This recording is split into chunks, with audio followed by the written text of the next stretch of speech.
Veuillez accueillir la présidente, Mme Cathy Wong.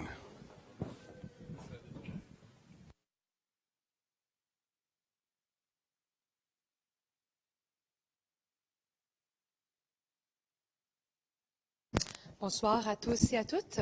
Je vous invite à prendre place.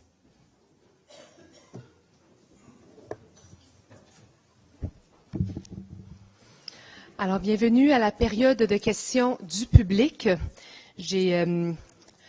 J'ai cru comprendre que nous étions très nombreux ce soir, nombreuses, et donc je vous propose de commencer tout de suite, et en espérant qu'on puisse passer le plus de personnes possible dans la prochaine heure et demie. Alors, sans plus tarder, je vais inviter... Alors, c'est Mme Thompson à rentrer dans la salle du Conseil.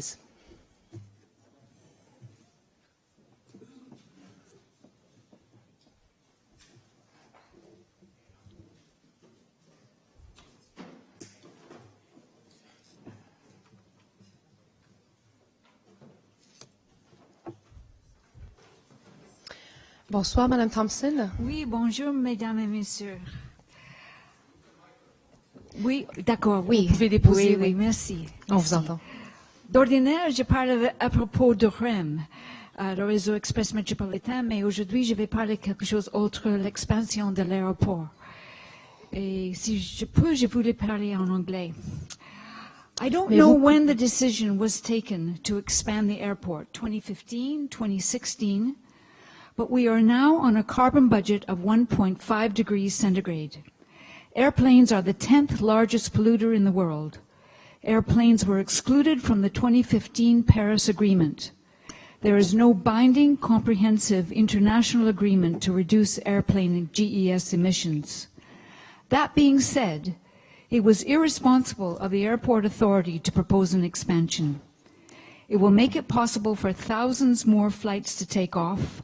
It will require car parks, homes will be demolished, the air will be filthy, the noise will be horrendous.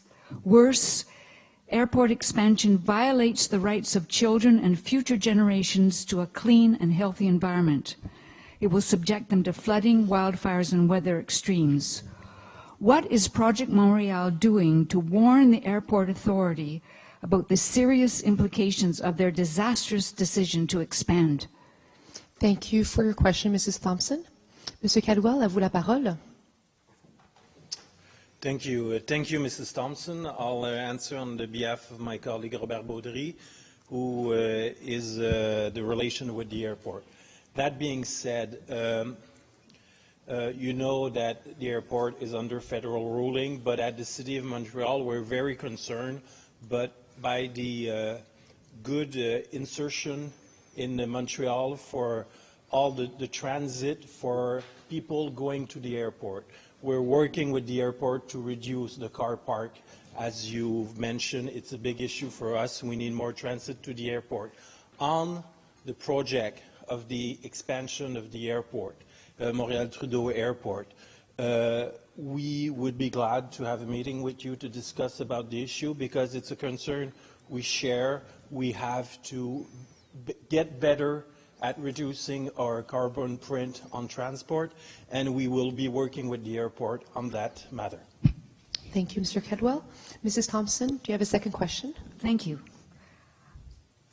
A global carbon tax of $100 to $200 per ton would push us to investigate alternatives to airplanes, like high-speed rail and solar-powered planes. Quebec's current price per ton is $18.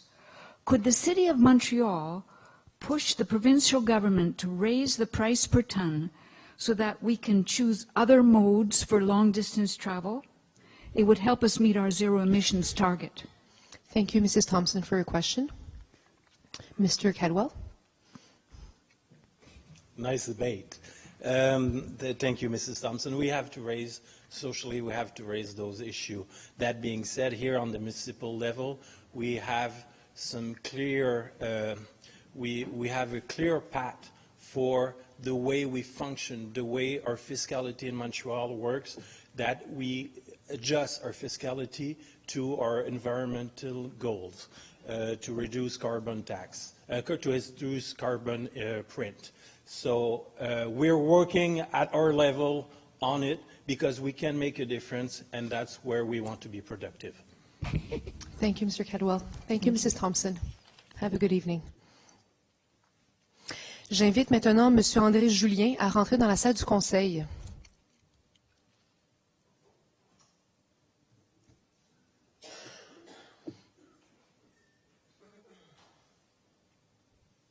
Bonsoir, M. Julien. Bonjour, tout le monde, membre du Conseil. Je m'adresse directement à celui que je veux adresser la question. À votre choix. À M. Adrien Parizeau. À M. qui? M. Parizeau. M. Parizeau, allez-y. Okay. La question porte sur des travaux présentement qui ont lieu au parc Arthur-Terrien, en réalité sur le stade de Ronald Piché à Verdun. Travaux de 150 000 financés par la Ville de Montréal. Et ça a été budgété, mais le problème qu'on a présentement, nous autres, au niveau de l'Association du baseball mineur, on a demandé qu'ils apportent des correctifs aux travaux qui sont faits présentement. Parce que les travaux de gazonnage portent exclusivement sur le champ extérieur. Ils vont livrer un terrain sans gazon au champ intérieur que je trouve absolument aberrant.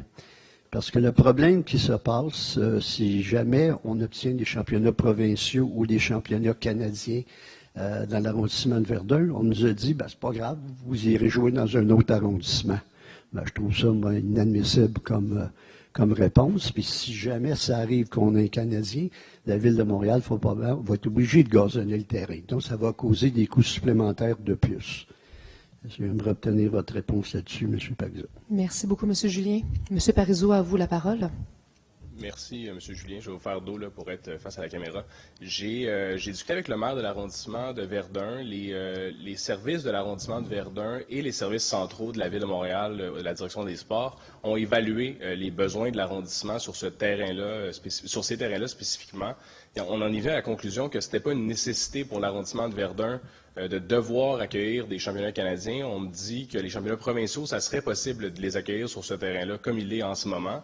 La question des championnats canadiens, la Ville travaille actuellement sur un terrain qui est le pôle régional de baseball, qui sera le stade Gary Carter. Il a été budgété au dernier PTI de l'année passée. Donc, les championnats canadiens, on va préférer investir dans un seul lieu. Donc, c'est la décision qui a été prise avec la direction des sports sur la question des championnats canadiens. Puis après ça, sur la question des championnats provinciaux et régionaux, c'est vraiment suite aux discussions que nous avons eues aux services centraux avec le maire de l'arrondissement de Verdun, M. Parenteau, juste à mes côtés. Merci. Merci, M. Parizeau. M. Julien. Ma sous-question va pas encore à M. Parizeau. En rapport avec la lettre, je peux la déposer? Oui, bien sûr. L'équipe du greffe est à votre gauche. En rapport avec la lettre que nous avons reçue, ça parle de consultations qui ont été faites avec Baseball Québec. Encore que la lettre ne spécifie pas que l'organisation Verdun joue dans 2 programmes, Baseball Québec et Baseball Canada. La petite ligue du Canada en réalité. Petite Ligue Canada n'a jamais été communiquée pour avoir des explications là-dessus, parce que les règlements, ils sont très stricts là-dessus.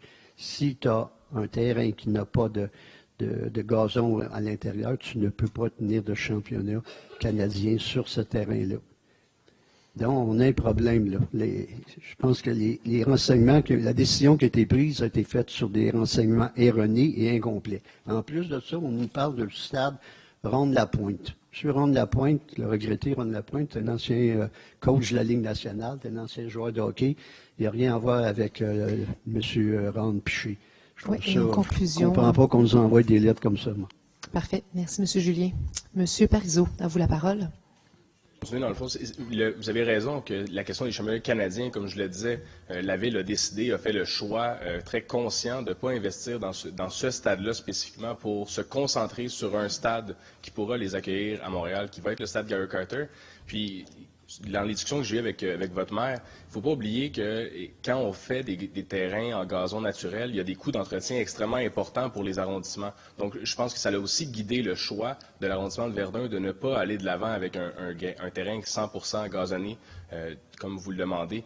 On comprend vos prérogatives, mais il y a aussi des prérogatives d'arrondissement sur les budgets d'arrondissement. Donc, c'est pour ça qu'on est allé avec les besoins de l'arrondissement et non pas complètement avec vos besoins. Mais je pense qu'on aura quand même des terrains qui auront une très grande qualité. Puis je pense que l'Association de baseball de Verdun pourra jouir de ces terrains-là dans ces terrains-là. Merci, M. Parizeau. Merci, M. Julien, pour vos questions. Bonne soirée. J'invite maintenant M. Laurent Morissette à rentrer dans la salle du Conseil.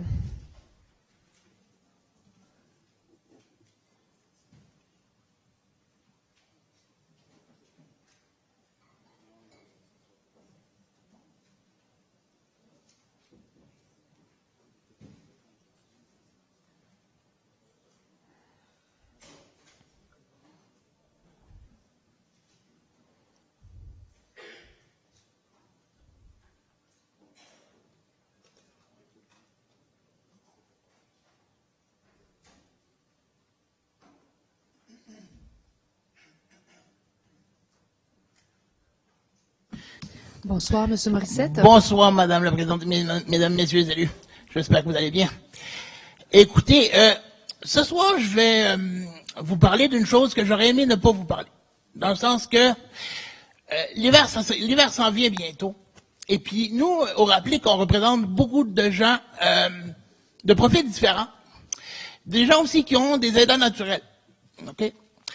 On a été contacté récemment par une dame de l'arrondissement sud-ouest, plus précisément de la rue Quesnel.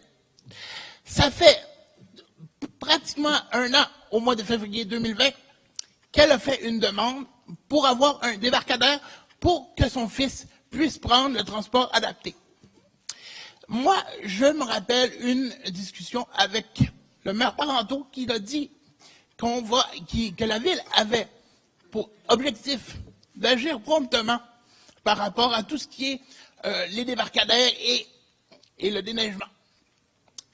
Mais il y a une chose que je ne comprends pas.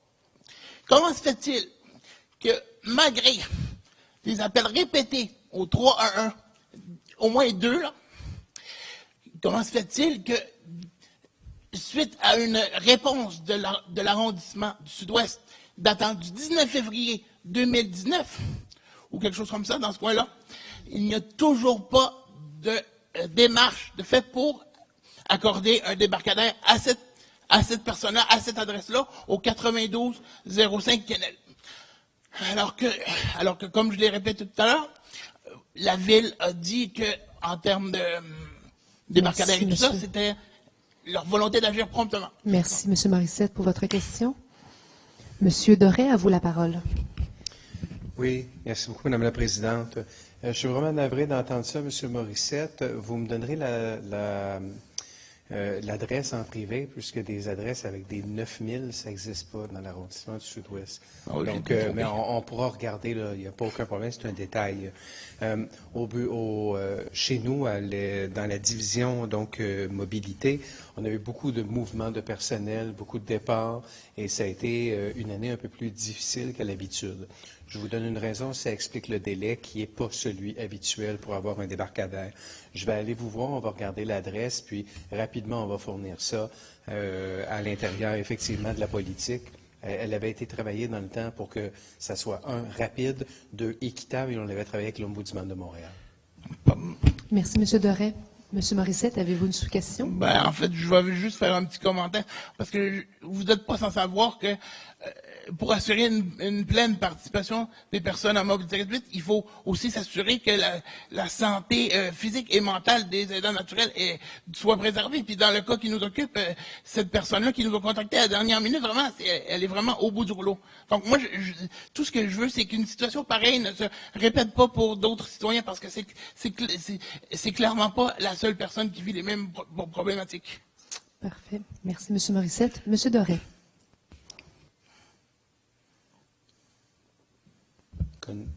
Connaissant personnellement des personnes qui sont aidantes naturelles, je sais combien ça peut être difficile et éprouvant. Et de la même manière que je le fais lorsqu'on regarde un cas particulier, je fais regarder s'il n'y a pas d'autres cas semblables pour les régler en même temps. Alors, c'est ce que je vais faire appliquer dans ce cas-ci. Même chose, M. Morissette. Merci de votre diligence. Merci. Merci, M. Morissette. Bonne soirée. J'invite maintenant M. Christophe Blond à rentrer dans la salle du Conseil.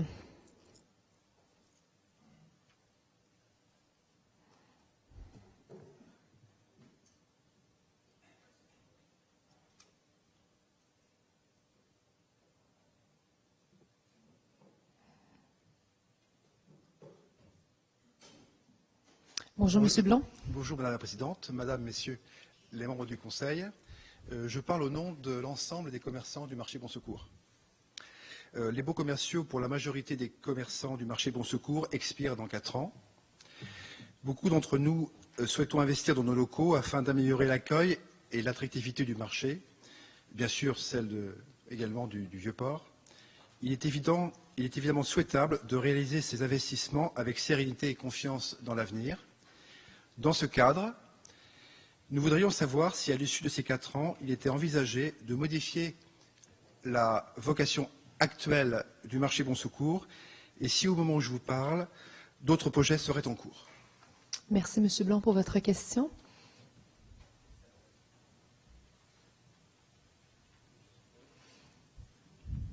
Monsieur Doré, je devine que la parole est à vous.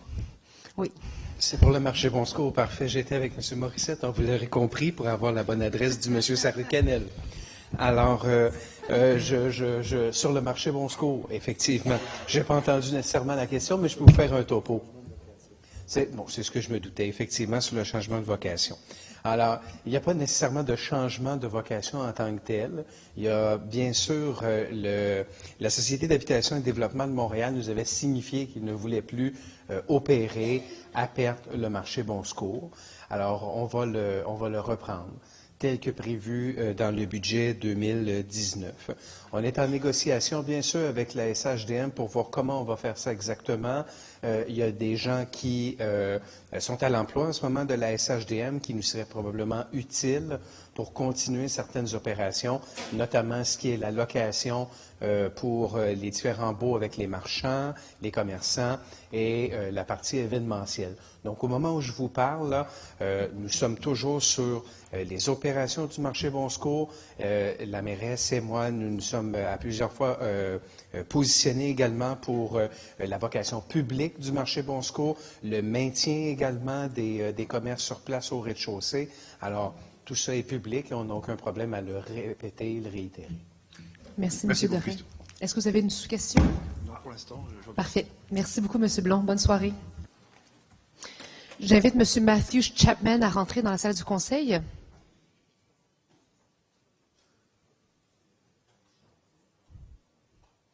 Bonsoir, M. Chapman.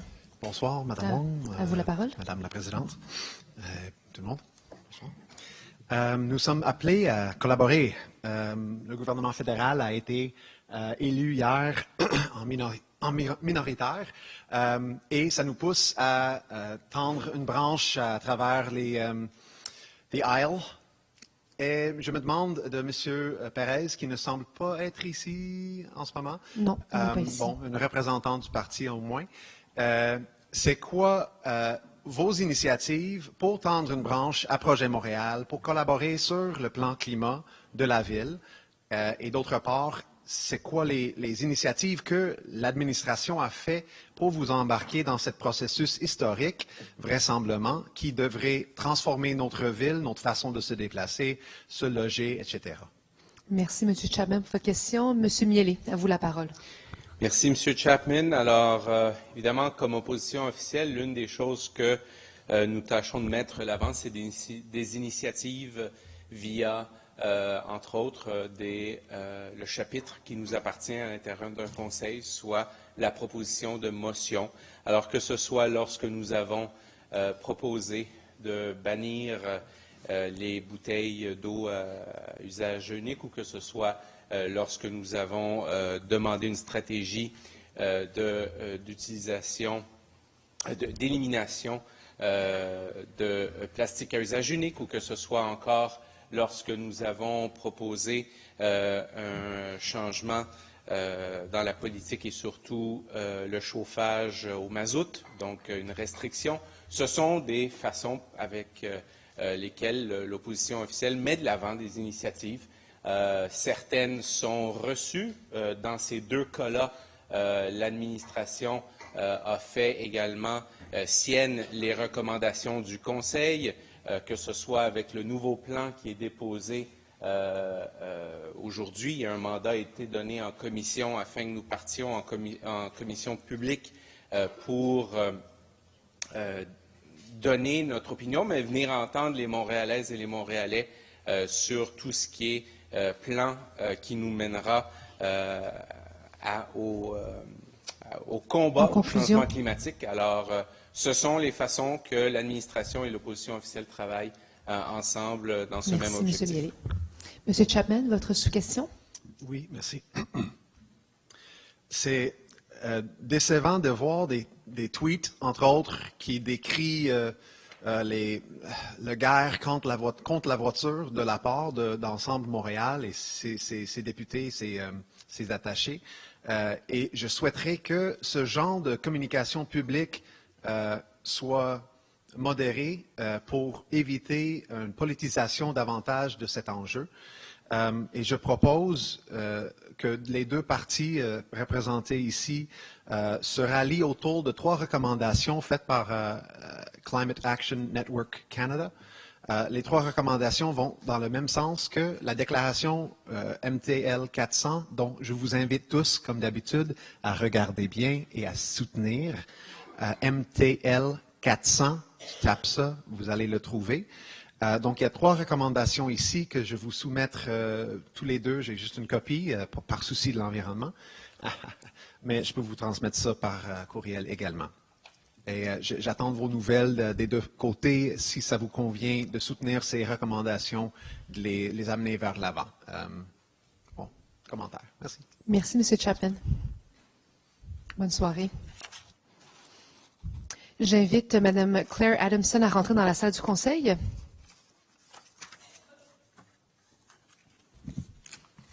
Bonsoir, Mme Adamson. Bonsoir. Que pouvez-vous faire pour arrêter l'agrandissement proposé pour l'aérogare Trudeau? Peut-être zonage? Merci pour votre question. Monsieur Caldwell? Merci pour votre question. Et je dois dire, là, si vous me permettez, je partage le même T-shirt que vous, j'en ai un comme vous. C'est signe qu'on a fait les corvées de propreté. C'est de quoi c'est un objet de fierté pour nous, Montréalais, de porter ce T-shirt-là. Je le porte moi aussi fièrement. Donc, tout à fait. Monsieur Miel. Votre question est intéressante sur l'aéroport de Montréal. Effectivement, comme je l'ai répondu précédemment, nous, il y a beaucoup d'efforts qui sont mis justement pour le rabattement efficace en transport collectif vers l'aéroport. On comprend que c'est là qu'on peut vraiment être utile pour réduire l'empreinte carbone de l'ensemble de nos transports et de notre mobilité. Sur l'agrandissement, techniquement, sur les outils de zonage, l'aéroport est soumis aux règles fédérales, comme les ports, comme les bases militaires. Donc, la réponse très claire à votre question, c'est que c'est de réglementation fédérale. Merci, M. Caldwell. Mme Adamson, avez-vous une deuxième question? Deuxième question, est-ce qu'il y aura une taxe sur les voitures, une éco-taxe pour Montréal? Merci pour votre question. M. Caldwell. Merci pour votre question. Premièrement, et c'est ce qu'on a dit, on doit améliorer, on doit bonifier l'offre de mobilité durable. C'est important de donner des alternatives de mobilité durable aux Montréalais. Mais bien entendu, dans cette façon de faire évoluer la mobilité à Montréal, il y aura aussi, comme c'est le cas présentement avec la taxe sur l'immatriculation, avec la taxe sur l'essence, il y a différents outils fiscaux qui sont disponibles, qui sont déjà mis en œuvre. Mais bien entendu, dans l'évolution de notre mobilité, on se doit de proposer des meilleures alternatives, des financer, mais de toujours offrir des options de mobilité durable aux citoyens. Et on a beaucoup de retard à rattraper à Montréal là-dessus, et c'est là-dessus qu'on se concentre. Merci, M. Caldwell. Merci, Mme Adamson. Bonne soirée. J'invite maintenant M. Tamblin-Watts à rentrer dans la salle du Conseil.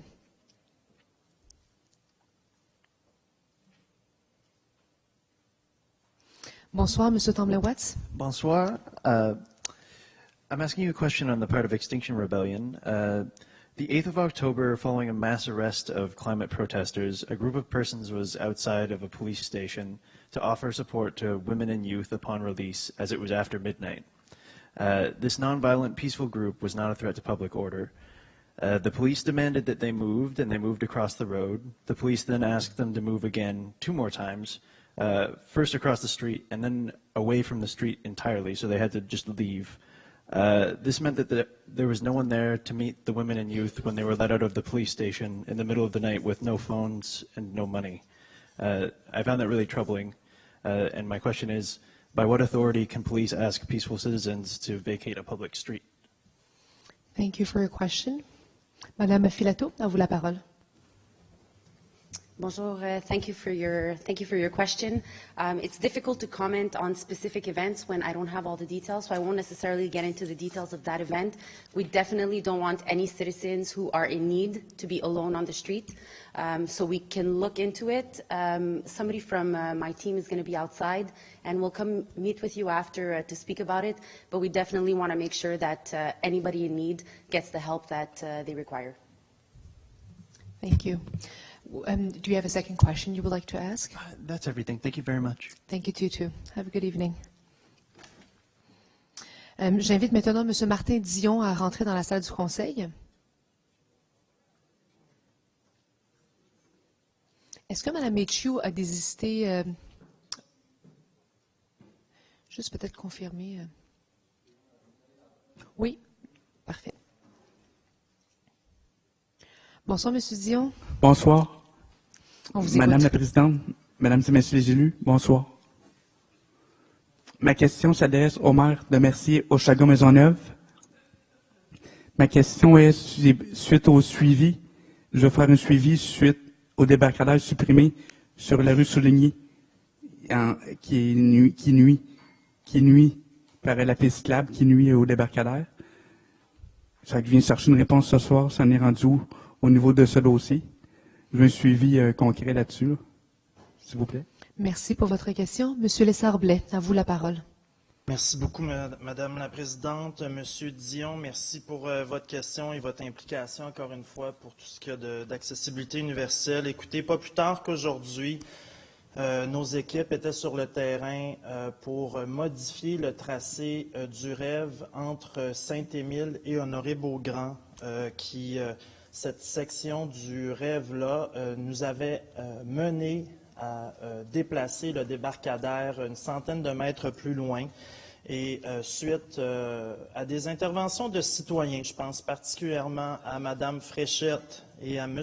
Plante, qui sont venus au conseil d'arrondissement dernièrement, qui nous ont parlé de la problématique, eh bien, on a bien compris et c'est la beauté, je pense, d'un projet qui est transitoire, c'est qu'on peut apprendre à mieux faire les choses et donc le rétablissement du débarcadère est en cours.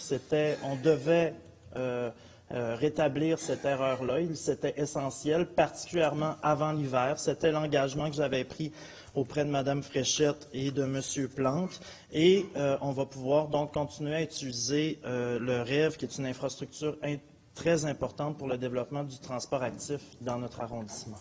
Merci, M. Lessard-Blais. M. Dion, votre deuxième question? La sous-question, oui. Est-ce que les transports adaptés vont pouvoir se stationner dans les débarcadères supprimés, les 3 qui ont été supprimés, ou ça va être l'autre côté de la rue tel qu'au début? C'est ça que j'aimerais savoir, s'il vous plaît. Merci, M. Dion. M. Lessard-Blais, à vous la parole. Le débarcadère devant le 8051 Souligny va être rétabli. Et si vous le souhaitez, ça va me faire plaisir cette semaine de vous envoyer les plans exacts du rétablissement et des dates de rétablissement des débarcadères. OK, par courriel, s'il vous plaît. Merci. Avec photo, s'il vous plaît, aussi, pour le suivi. C'est noté. Merci, bonne fin de soirée à vous tous. Merci à vous aussi. Merci, M. Dion. Bonne soirée. J'invite maintenant Mme Dominique Paquette à rentrer dans la salle du Conseil.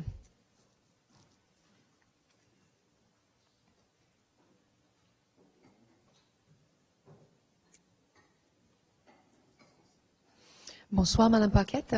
Bonsoir, Madame la Présidente. Ma question s'adresse à la mairesse, à Madame la mairesse Plante. Je voulais, en fait, j'ai un petit commentaire, une mise en contexte. Je voulais d'abord vous féliciter pour le grand parc urbain. Je voulais féliciter la mairesse pour le grand parc urbain qu'elle a décidé de créer dans l'ouest de l'île. Je trouve que c'est un projet vraiment audacieux, mais qui respecte les valeurs de l'administration et bon les critères de la lutte contre les changements climatiques. Parallèlement à ça, on vit dans mon quartier, Hochelaga-Maisonneuve. Merci Hochelaga-Maisonneuve. On se prépare à détruire 2 boisés qui contiennent 200 arbres de plus de 40 ans pour un projet immobilier. Je me demandais si la mairesse était au courant que ça se passait dans notre quartier. Puis si oui, si elle était d'accord avec cette démarche-là. Puis sinon, je me demandais si on pouvait compter sur elle pour nous aider à sauvegarder les boisés qui font déjà un très beau travail pour nous protéger contre les changements climatiques, puis qui contribuent aussi à diminuer les îlots de chaleur. Merci, Mme Paquette, pour votre question. Monsieur Lessard-Blais, à vous la parole. Merci, Madame la Présidente. Merci beaucoup, Madame Paquette, de votre dévouement pour l'importance de la canopée des infrastructures naturelles dans l'Est de Montréal. Ce dossier des 2 friches à Assomption-Nord qui sont ciblées par un développement immobilier est très déchirant parce qu'on est très conscient que l'Est de Montréal a besoin de davantage de développement vert. Il est toutefois très complexe. On y travaille de façon très intense depuis plusieurs mois et on doit garder en tête vraiment que le projet particulier qui est proposé par l'arrondissement présentement et qui a mené une certaine mobilisation n'est pas un projet particulier qui permet le développement du projet sur ces friches-là, mais c'est un projet particulier qui permet l'accomplissement de négociations qui bonifient le projet à ces espaces-là. En gros, ce qu'il faut garder en tête, c'est que le projet s'inscrit dans le PPU Assomption-Nord qui a été adopté suite à une consultation publique de l'OCPM. Et il y avait vraiment un consensus sur les priorités qu'on devait intégrer dans Assomption-Nord. En gros, c'était le logement social, logement abordable et tout ce qui touche la qualité de vie. Espace de parc, espace pour des écoles, places publiques. Ce sont des éléments qui ont été intégrés j'ai 1 minute 30 à Madame la Présidente. Exactement. Et donc, en conclusion, c'est un dossier qui est extrêmement complexe, mais vous allez pouvoir reprendre la parole tout à l'heure. Madame Paquette, est-ce que vous avez une sous-question? Non, mais là, je me demandais si je pouvais le laisser continuer. Oui, tout à fait. Oui? Ah, il faut que je pose une autre question. Alors, Mme Paquette, vous permet de continuer. Est-ce que je peux le laisser continuer? Oui. Voilà. Bien sûr, Mme Paquette. Alors, Monsieur Lessard-Blais, vous avez 1 minute. Merci beaucoup, Mme Paquette. Donc, en fait, le PPU Assomption-Nord a été bâti suite au consensus de 2017 après le rapport de l'OCPM. Le rapport de l'OCPM disait même que ce PPU-là, puis je le cite en fait, est un geste important qui souscrit tout à fait dans une perspective de développement durable. Loin de moi l'idée de dire que ces friches-là n'ont pas de valeur environnementale, elles en ont une. Mais il demeure que présentement, l'arrondissement et la Ville de Montréal n'ont que très peu d'options pour modifier le chemin qui a déjà été parcouru par le passé dans cette zone-là. Ce que moi, j'encourage les gens, parce qu'il y a beaucoup de personnes qui viennent nous interroger sur cette situation-là, on encourage les citoyens à se présenter à l'Assemblée publique de consultation de l'arrondissement le 24 octobre, où est-ce qu'on va avoir tous les spécialistes qui vont pouvoir expliquer la complexité de la question et bien sûr, si on peut faire des gains en termes de verdissement, en termes de canopée, on va le faire, mais au niveau de l'arrondissement et de la ville, nos outils sont maintenant très limités. Merci, M. Lessard-Blais. Merci, Mme Paquette. Bonne soirée. J'invite maintenant M. William Freeland à rentrer dans la salle du Conseil.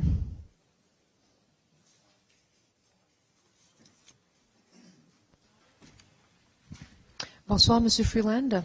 Bonsoir. On vous écoute. Je vais poser ma question en anglais.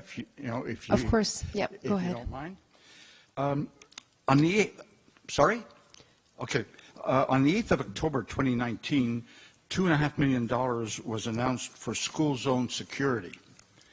École Saint-Arsène on Christophe Colomb between Bélanger and Jean Talon has as its only entry on Christophe Colomb.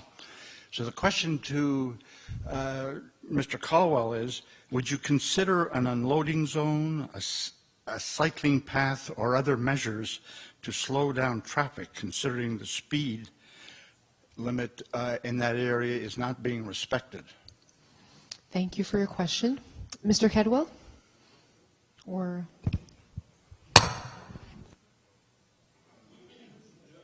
Je vais répondre. Merci. Thank you for your question. Oui, non, vous pouvez reprendre en français. Vous me permettrez de répondre en français, c'est merci. Peut-être mon collègue maire de Rosemont voudra compléter. C'est un programme dont on est très fiers, c'est-à-dire qu'on laisse aux arrondissements qui connaissent bien le terrain, qui connaissent bien la réalité autour des écoles, de proposer les meilleures alternatives pour chaque école. Et c'est un programme où on vient soutenir les initiatives d'arrondissement en aménagement autour des écoles parce qu'on sait que chaque situation est différente. Donc là, ce que vous me dites, c'est qu'il y a des propositions pour l'école Saint-Alcène. Je sais qu'à l'arrondissement, il y a déjà une réflexion là-dessus sur comment est-ce qu'on peut améliorer la situation. Donc, clairement, tout est sur la table pour offrir une meilleure sécurité aux écoliers et j'ai eu extrêmement confiance en la créativité de nos collègues de Rosemont qui font déjà beaucoup pour améliorer les pourtours des écoles pour qu'on fasse un pas de plus. Merci, Mr. Caldwell. Do you have a second question you would like to ask? Yes. It's been 10 years, and we've tried to get the school zone speed dropped from 50 to 30. And we're not getting any further on this. There were 2 accidents in the corner of Jean Talon and Bélanger in the last couple of weeks. So, ça presse. So is there a supplemental answer? Yep, thank you for your question. So, Mr. Limoges. Bonjour, Monsieur Freeland. Je me permets de vous répondre parce que je suis le conseiller local puis je suis ce dossier-là depuis très exactement 2010 avec le groupe de parents de Mme Micheline Aymon. Je connais le dossier par cœur. Vous avez raison. Nous, on a les demandes à l'arrondissement sont faites pour que, en fait, premièrement, le 30, il est maintenant acquis. Et il y a de la signalisation lumineuse. Alors, le 30, il est installé, on l'a eu le 30. Là, le prochain combat, la prochaine étape, c'est d'avoir la rue Christophe-Colomb complet en dehors des zones 30 à 40 plutôt qu'à 50. Ça aussi, la demande est faite au niveau administratif. On attend des réponses. Alors, éventuellement, non seulement on va passer de 30 devant les écoles, mais le reste de la rue ne sera plus à 50. Puis ensuite, un jour, il y aura des aménagements, mais pour ça a toujours été clair, puis avec le groupe de parents, j'ai été transparent là-dessus. On ne fait plus de travaux sans faire d'infrastructures. Alors, le jour où les infrastructures sont à refaire, il y aura des aménagements géométriques qui seront refaits, des terre-pleins, des saillies en milieu de trottoir. C'est sûr que ça va être fait. C'est juste qu'on ne fait pas les investissements pour les utiliser dans 5 ans pour les refaire. Merci, M. Limoges. Thank you for your question. Unfortunately, that's all the time that we have. Thank you, Madam. Thank you. And you're welcome to participate actually at the Borough Council in Rosemont. Alors, j'invite maintenant Mme Yamina Sekri à rentrer dans la salle du Conseil.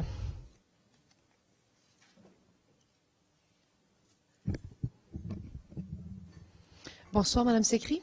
Madame la Présidente, ma question s'adresse à la mairesse Valérie Plante. En fait, je viens moi aussi parler du secteur Assomption-Sud et des 2 boisés qui vont être détruits prochainement. Donc, tout ce secteur va subir d'importantes transformations.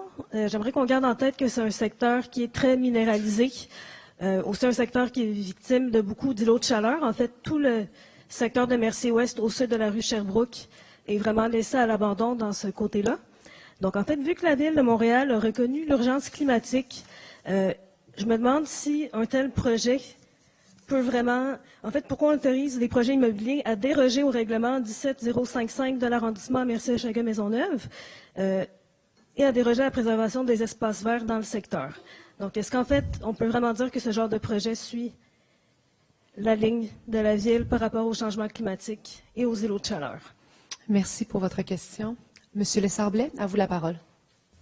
Oui, merci beaucoup, Madame Secry. Merci de votre mobilisation là, sur l'importance d'avoir des espaces verts dans l'Est de Montréal. On partage cet élément-là. Quand je disais que ce dossier-là est complexe, c'est pour ça que j'invite les gens à venir à la consultation du 24 octobre pour bien expliquer la situation. Le projet particulier dont on a fait la première lecture au conseil d'arrondissement dernièrement n'est pas ce qui permet la construction sur le site. Elle permet de mettre en place la négociation pour bonifier les bâtiments sur place. En fait, c'est que le propriétaire du terrain, présentement, avec ou sans projet particulier, il est de plein droit pour construire. C'est pour ça que le projet particulier, dans le fond, nous a permis de négocier plusieurs gains. En augmentant la densité, passer de 6 à 12 étages, par exemple, on s'attaque à l'étalement urbain dans une zone TOD avec le métro Assomption.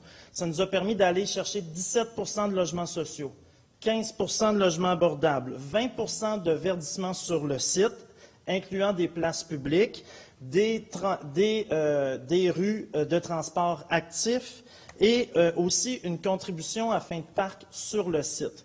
Donc, je salue la mobilisation des gens qui souhaitent avoir davantage de verre, d'espace vert dans l'Est, mais vraiment, il est important de venir le 24 octobre pour en apprendre davantage sur ce dossier complexe. Merci, M. Lessarblay. Avez-vous une deuxième question? Oui, en fait, c'est certain qu'on peut considérer tout ça. Par contre, par rapport aux îlots de chaleur, je ne crois pas que le parti, dans sa présente conception, certains vont avoir plus d'informations à la soirée d'information, comme vous avez dit. Reste quand même que tout le secteur est très, très, très minéralisé. Il y a tellement de parkings qui sont laissés vacants dans ce secteur. Est-ce qu'on va vraiment se permettre de raser un terrain avec plus de 200 arbres qui ont en moyenne 40 ans d'âge chacun pour réduire l'étalement urbain et créer plus d'îlots de chaleur? Merci pour votre question. Monsieur Lessarblay? Je conviens complètement avec vous qu'on doit maintenant, en ce temps, cette période d'urgence climatique, on doit, lorsqu'on analyse des espaces verts, non seulement analyser leur valeur en termes de quelle espèce d'arbre, quelle espèce de boisé, quelle espèce d'arbuste on peut y trouver, quelle espèce d'oiseau, mais aussi tous les éléments positifs que cela amène. Rétention d'eau, rétention du gaz carbonique, qu'on combat les îlots de chaleur. Je suis d'accord avec vous là-dessus 100%. La situation, toutefois, est différente. On est dans une situation où est-ce que l'arrondissement et la Ville de Montréal n'ont pas les ressources pour faire un changement drastique de la situation. La réalité, c'est que lors des consultations de l'OCPM et lors de la planification du secteur par la Ville précédemment, très peu de regards étaient tournés vers ces friches-là. C'est la triste réalité, c'est pour ça que je dis que c'est déchirant, mais nous en parlerons davantage, j'espère, le 24 octobre. Merci beaucoup. Merci Mme Secry. J'invite maintenant Mme Barbara Bedon à rentrer dans la salle du Conseil. Bonjour, Mme Bedon. Bonsoir. Je pose ma question comme membre de Extinction Rebellion. Lors des arrestations suite aux actions de XR le soir du 8 octobre, certains manifestants ont décidé de s'allonger par terre et rester passifs.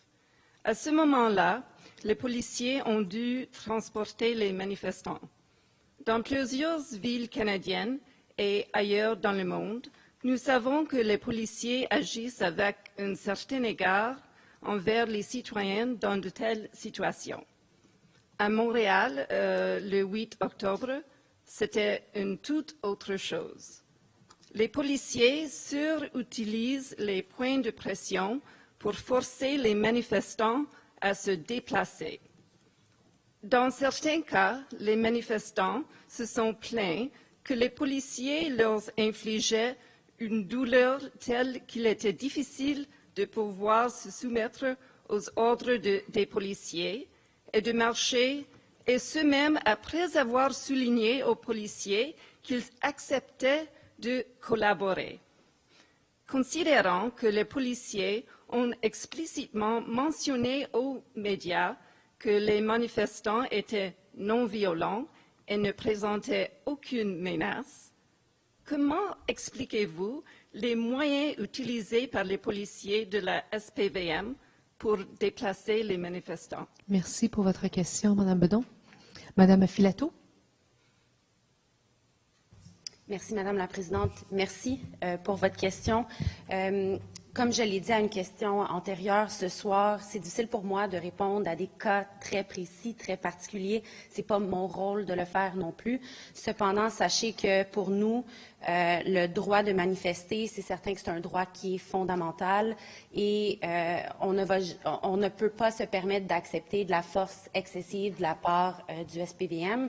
Ceci étant dit, il y a des recours qui sont disponibles pour les citoyens et les citoyennes. Il y a le comité de déontologie, par exemple, la Commission des droits de la personne au besoin. Ce que je pourrais vous dire également, c'est qu'il y a certainement, comme vous le savez, un équilibre à trouver. Le rôle des agents, c'est d'assurer la sécurité publique, autant pour les citoyens et les citoyennes qui sont alentours, mais aussi la sécurité des manifestants et des manifestantes. Donc, pour nous, c'est quelque chose qui est primordial, trouver cet équilibre-là, et de permettre également le droit de manifester, comme vous l'avez dit, de façon pacifique. Donc, je peux vous rejoindre à l'extérieur de la salle si vous le souhaitez, pour vous en dire plus en fait sur les recours qui sont disponibles, si c'est quelque chose qui vous intéresse. Merci, Madame Filato. Avez-vous une sous-question? Non, mais j'accepte l'invitation pour discuter avec vous. Parfait. Merci beaucoup, Madame Bedon. Bonne soirée. J'invite maintenant Madame, excusez-moi, Priscilla Elizabeth George à rentrer dans la salle du Conseil.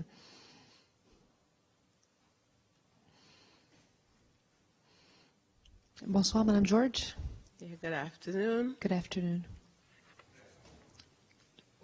Ready? So we're listening to your question.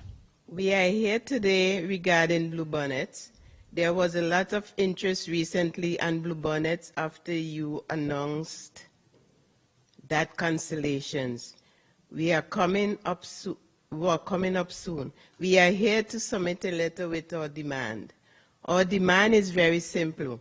We want a formal commitment from the mayor and the council to 2,500 social housing units and bluebonnets.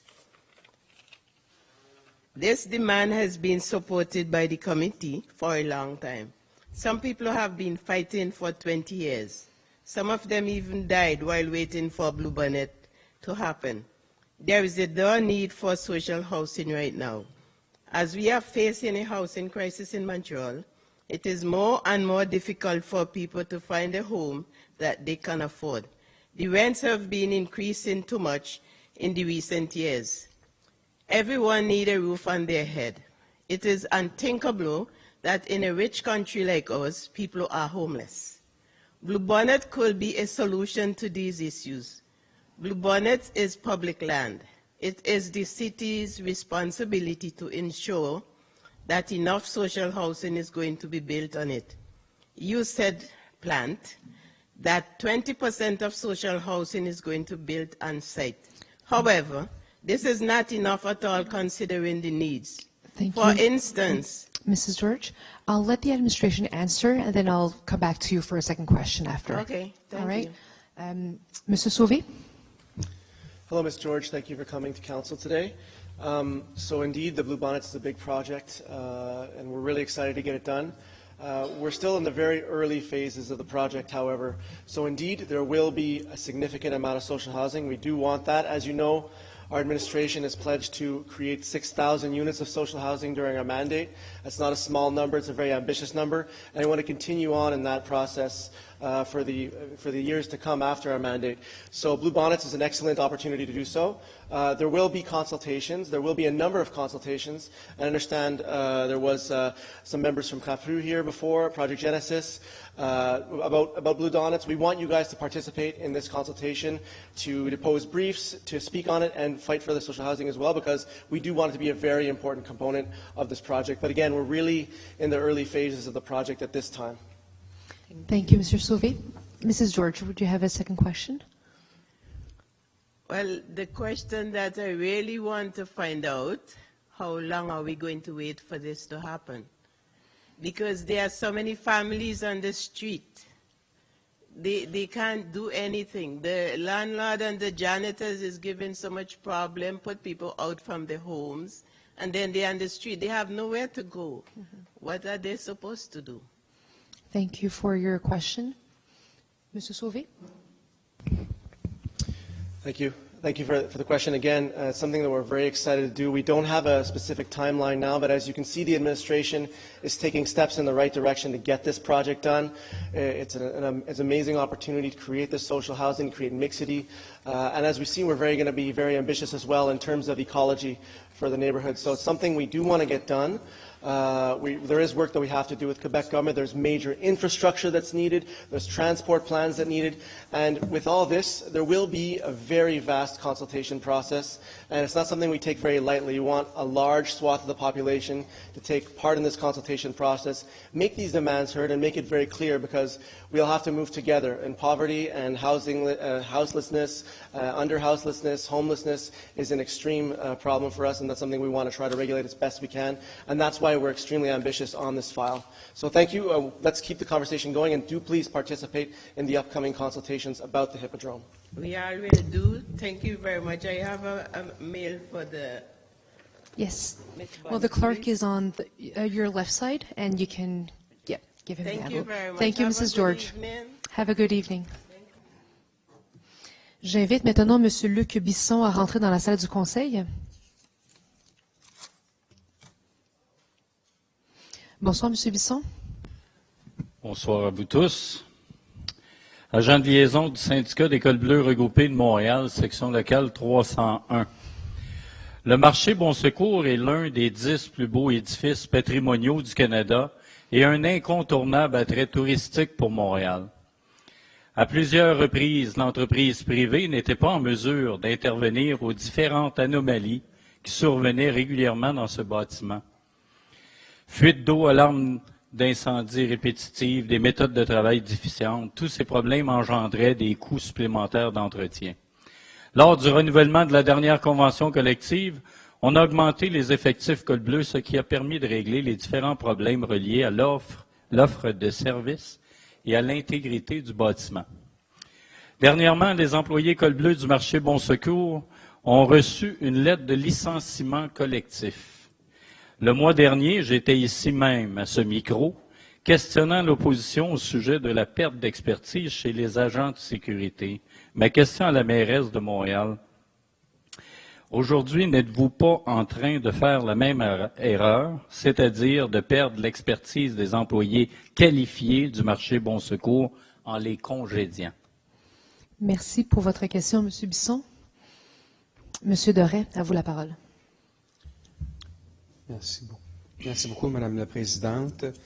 Alors, il faut distinguer la Ville de Montréal et la SHDM, la Société d'habitation et de développement de Montréal, qui a un conseil d'administration distinct. Alors, on regarde avec la SHDM ce qui peut être fait et ce qu'on a de besoin, en fait, pour opérer le marché Bon Secours. Alors, il y a différentes négociations qui ont cours en ce moment entre nos services et la direction générale de la SHDM. Mais bien sûr, pour que la SHDM fasse les choses en bonne et due forme, en lien avec le fait qu'elle ne voulait plus s'occuper du marché Bon Secours, elle a procédé donc au licenciement collectif qui s'imposait pour l'occasion. Merci, M. Doré. M. Bisson, votre sous-question? M. Doré.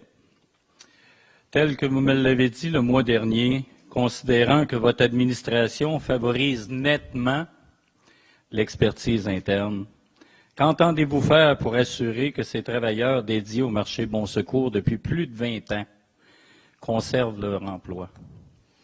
Merci pour votre question. M. Doré? En ce moment, tout est sur la table avec la SHDM pour voir la suite des choses avec le marché Bon Secours. Mais une chose est certaine, la mairesse et moi tenons à ce que le marché public reste, le marché Bon Secours reste, qu'il y ait un accès public qui soit contributif à la vie montréalaise, à l'économie montréalaise, et bien sûr que les opérations puissent se poursuivre normalement au-delà de la fin de l'entente avec la SHDM. Donc, voilà la position de notre administration. Merci. Merci, M. Bisson, pour vos questions. Merci. Bonne soirée. J'invite maintenant M. Alexander Louis Cassini à rentrer dans la salle du Conseil.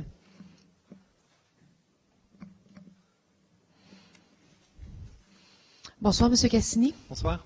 On vous écoute. Je suis ici à titre de résident de Rosemont. Je m'implique dans le carré Casgrain, qui est une initiative citoyenne sur un terrain vacant privé et situé en face du terrain, en face du futur garage de la STM, au coin de Casgrain et Bellechasse. Pour vous donner un peu de contexte, c'est un terrain inoccupé depuis 2004 et une première initiative appropriation citoyenne s'est faite depuis 2017 avec 2 saisons riches d'activités en agriculture urbaine etc.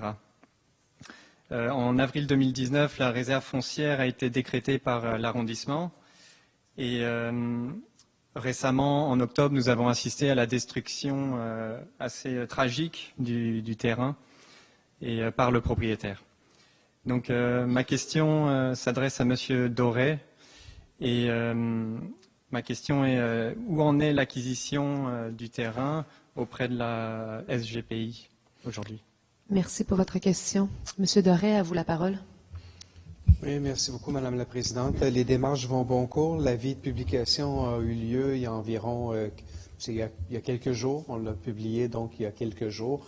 Il y a eu quelques pépins avec l'un des propriétaires pour pouvoir le rejoindre et on a donc utilisé un mandat spécial pour le faire. Alors, il y a un peu de délai. Par la suite, il va falloir voir, il faut entrer en contact justement avec les propriétaires, voir s'il y a une possibilité effectivement de s'entendre. Ça ne semble pas être le cas et on va donc poursuivre les différentes démarches qui s'imposent. On en est là pour l'instant. Merci. Monsieur Cassini, avez-vous une sous-question? Oui, donc comment est-ce qu'en tant que comité citoyen, est-ce qu'on peut accélérer le processus? Oui, ce serait ma question. Merci pour votre question. Monsieur Doré?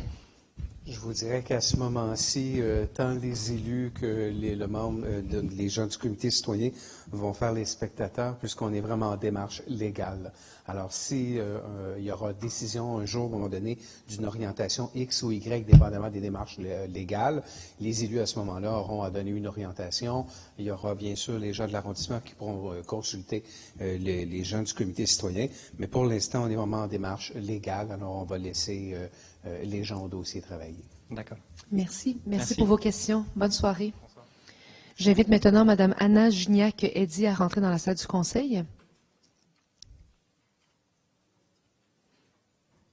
Bonjour, Mme Gignac. Bonsoir. Donc, Bonsoir. je m'appelle Anna, je suis étudiante et je vous parle de la part d'Extinction Rébellion ce soir parce que je m'inquiète énormément du comportement des policiers envers des citoyens exerçant leur droit de manifester et leur liberté d'association. Durant les arrestations suite aux actions d'Extinction Rébellion le 8 octobre, comme en a fait part ma collègue Barbara, plusieurs manifestants témoignent avoir subi une force excessive de la part des policiers sous forme de points de pression notamment, et ce, même si les manifestants ne démontraient aucune résistance, mais plutôt de la passivité. Suite à son arrestation, lorsqu'il était détenu dans un autobus, un manifestant s'est fait demander par un policier le niveau de douleur ressenti sur une échelle de 1 à 10. Lorsque le manifestant a demandé pourquoi au policier, celui-ci a répondu qu'il comparait avec son collègue pour savoir qui avait fait le plus mal au manifestant.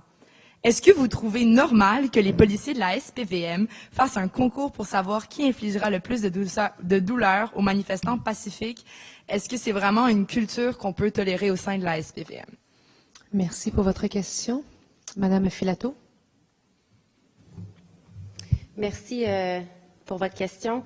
C'est certain que je peux toujours pas commenter sur des événements. J'étais pas présente, c'est pas mon rôle non plus comme politicienne d'évaluer une situation.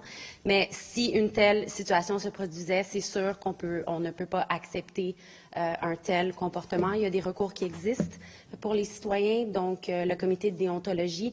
Et je vous lance la même invitation. Ça va me faire plaisir de sortir pour vous parler. Je viens de parler à vos collègues également. Donc, on pourrait parler de la suite des choses. Merci beaucoup. Avez-vous une sous-question? Non, mais j'accepte l'invitation de madame. Ça me fait plaisir. Parfait. Merci beaucoup.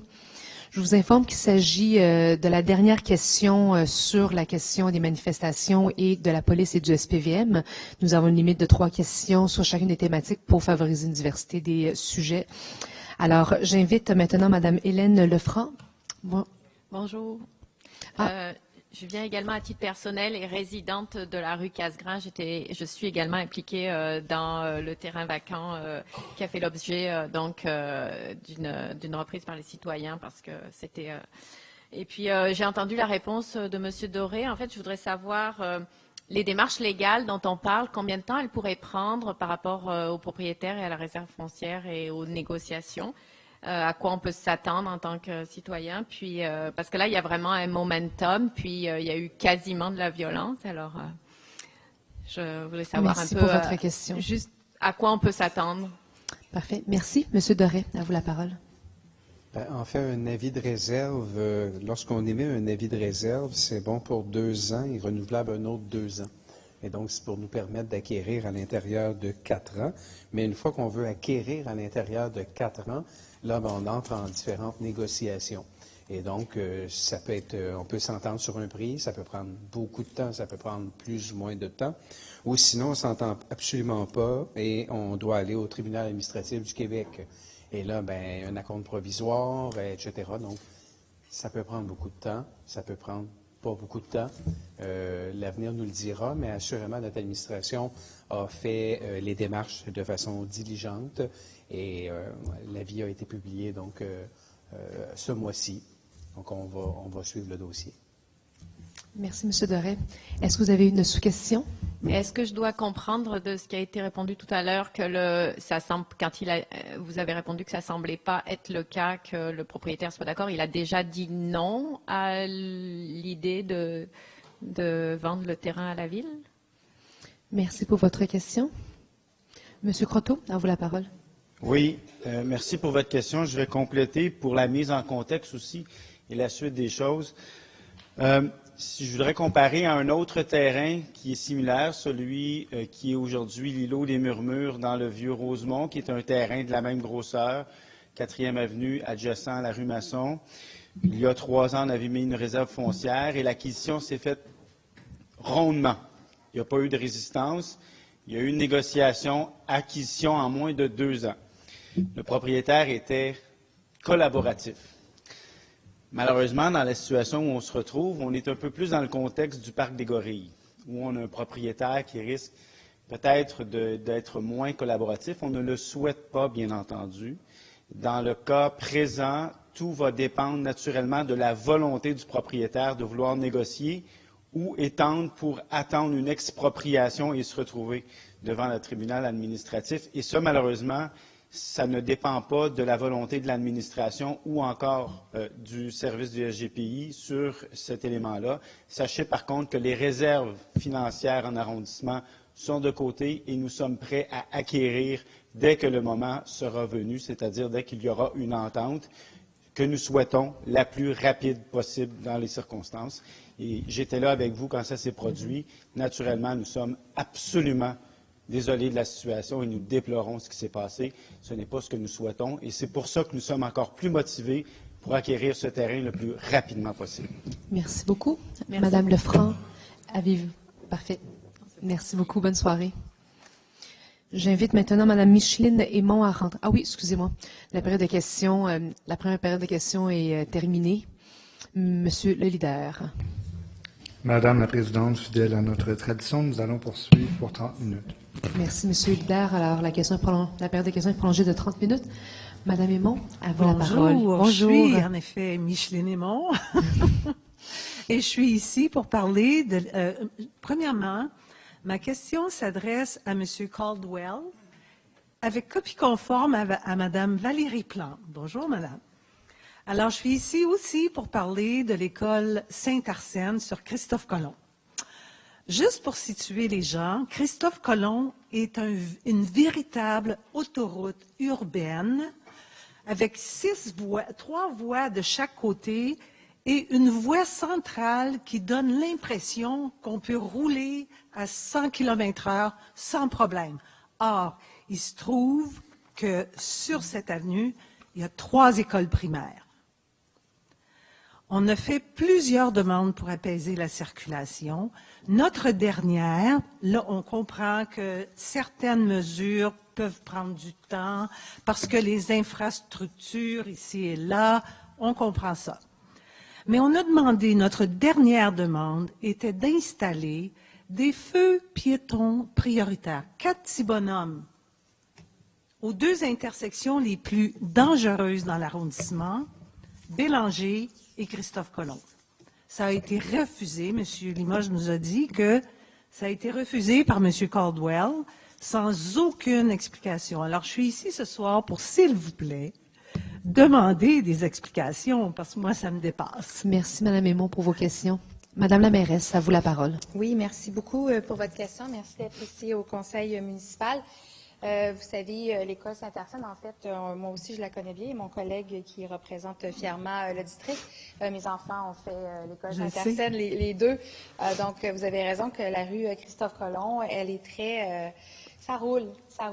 Et c'est bien une des problématiques qui est liée à nos institutions scolaires dans la ville de Montréal où le cadre bâti est là. On a des écoles, on les veut, pas question de ne pas les utiliser, mais il y a aussi des routes qui sont souvent très achalandées tout autour. Donc, je ne vous cacherai pas que de sécuriser des écoles sur des rues plus locales, c'est plus facile. Quand on tombe sur ce qu'on appelle le réseau artériel, là, puis je sais que vous connaissez bien le dossier, mais vous savez comme moi que la rue Christophe-Colomb, c'est quand même c'est un boulevard, de un. Et donc, on ne peut pas mettre des dos d'âne là-dessus. Puis non. Donc, alors, c'est pas ce qu'on demande. Non, je le sais, mais juste pour à des fins d'un peu de sensibilisation, mais je sais que vous connaissez le dossier. Écoutez, pour les feux en tant que tels, on va regarder le dossier avec M. Caldwell et sachez que ce n'est pas par négligence ou désintérêt. Notre administration est vraiment dévouée à sécuriser. Et sans vouloir dire que l'école Saint-Arsène n'est pas une priorité, loin de là, mais j'avoue qu'on a beaucoup de travail à faire à travers tout le territoire. Donc, on va regarder le dossier à nouveau ensemble, mais sachez que la volonté est là. Est-ce que c'est nécessairement les feux bonhommes, que je trouve qui est une bonne idée? Est-ce que c'est autre chose? Mais définitivement, on comprend qu'avec 3 écoles en dedans d'1 kilomètre sur Christophe Colomb, c'est un enjeu qui nous préoccupe tous et toutes. Et puis, je remercie les parents qui lancent ça. Merci, Mme la mairesse. Mme Aymon, avez-vous une deuxième question? Bien, j'aimerais juste avoir une idée du délai. Merci. Monsieur Caldwell. Madame Aymon. Oui.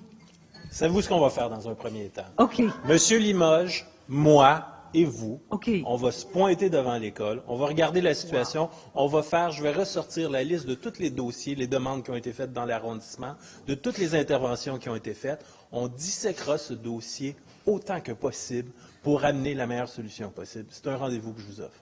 OK, parfait, j'accepte. Merci. Parfait, bien, merci Mme Aymon. Merci beaucoup. Bonne soirée. J'invite maintenant M. Ionita à rentrer dans la salle du conseil. Bonsoir, M. Ionita. Bonsoir. Finalement, une bonne décision. Bravo, M. Caldwell.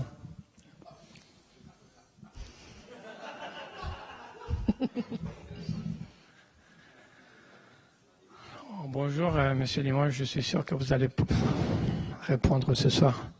Écoutez, j'aimerais bien vous poser la question à propos de ces 800 millions qu'on a donnés à Québec pour construire le tramway.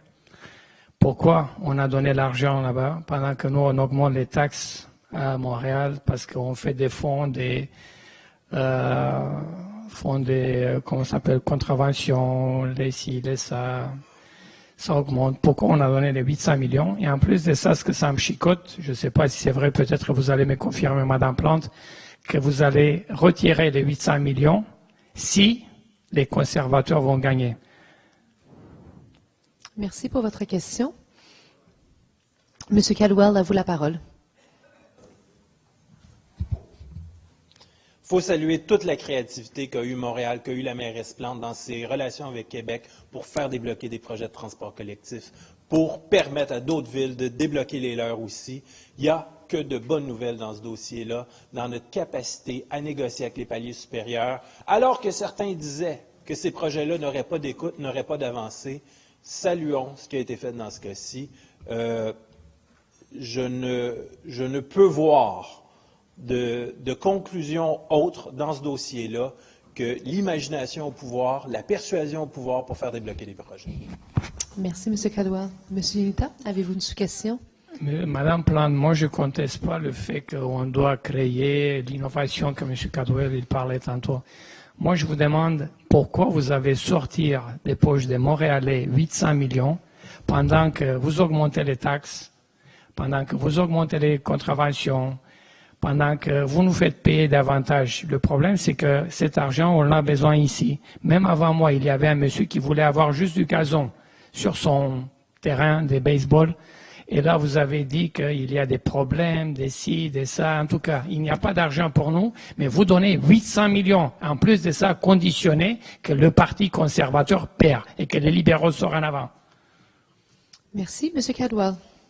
Je suis content de pouvoir clarifier. On n'a pas du tout ni donné, ni renoncé, ni envoyé à Québec 800 millions. On a permis que plus de projets se fassent en faisant en sorte que Québec bonifie son offre à Montréal pour des projets qui arriveront en temps et lieu, avec des projets qu'ils avaient au précédent refusé d'appuyer, qu'ils l'ont fait à ce moment-là.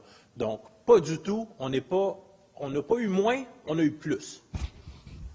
Merci, M. Caldwell. Merci, M. Unita. Bonne soirée. Bonne soirée. J'invite maintenant Mme Anne Vitevranguel à rentrer dans la salle du Conseil.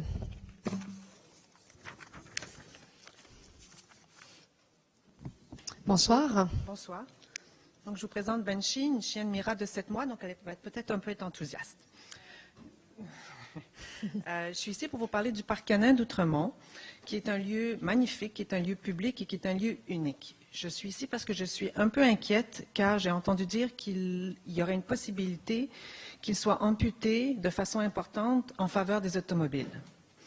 Ce parc, de par sa forme, de par sa taille, je pense qu'il est 8000 mètres carrés à peu près, de par ses 80 arbres matures, de par sa vieille piste d'athlétisme, remplit plusieurs fonctions. Il permet de faire courir les chiens, il permet de faire marcher les propriétaires et des non-propriétaires. Il y a beaucoup de badauds, il y a beaucoup de gens de tout âge qui viennent se promener dans le parc.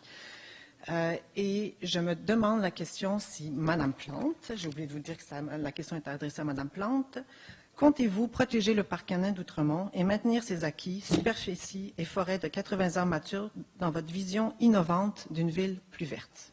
Merci pour votre question. M. Caldwell, à vous la parole.